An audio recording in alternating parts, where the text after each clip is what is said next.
अस्सलामुअलैकुम दोस्तों, आज मैं उन दोस्तों के ताल्लुक़ से बताने जा रहा हूँ जो सिर्फ़ और सिर्फ मतलब के लिए दोस्ती करते हैं।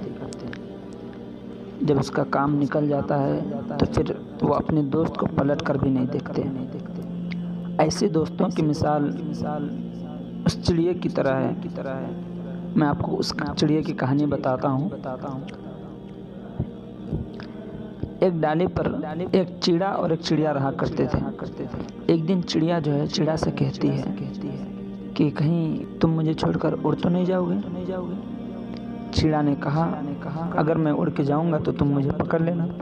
चिड़िया ने बड़ी मासूमियत के साथ कहा मैं तुम्हें पकड़ तो सकती हूँ लेकिन तुम्हें पा तो नहीं सकती। जब ये लफ्ज़ वो चिड़ा सुनता है तो उनकी आंखों से आंसू गिरने लगते हैं और वो अपना पंख जो है काट देता है और काटने के बाद कहता है कि अब हम हमेशा साथ रहेंगे।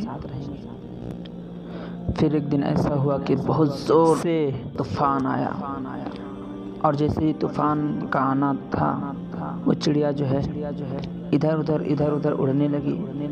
तो चिड़ा ने देखा और कहा कि तुम उड़कर चली जाओ, किसी दूसरी डाली पर चली जाओ, कहीं जाकर बैठ जाओ, मैं उड़ नहीं सकता।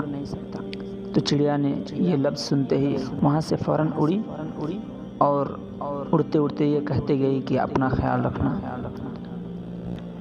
फिर जब तूफ़ान थमता है तो चिड़िया वापस आती है। तो आने के बाद उसने क्या देखा कि चिड़ा मर चुका होता है और एक पेड़ के डाली पर लिखा होता है कि काश वो जाने से पहले एक बार कह देती कि हम तुम्हारे बगैर उड़ नहीं सकते, तो मैं इस तूफ़ान से नहीं मरता और तूफ़ान आने के बाद उसका सामना करता।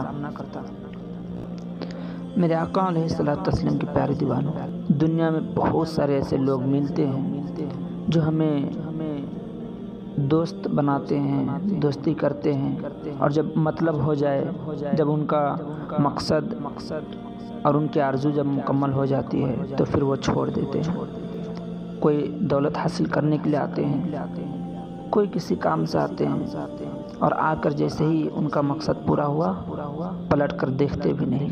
काश वही मोहब्बत, वही दोस्ती हम अल्लाह और उसके रसूल से करते तो आज भी हम एक चीज़ बन गए होते। अल्लाह रब्बुल इज़्ज़त हमें नाचीज़ से एक चीज़ बना दिया होता।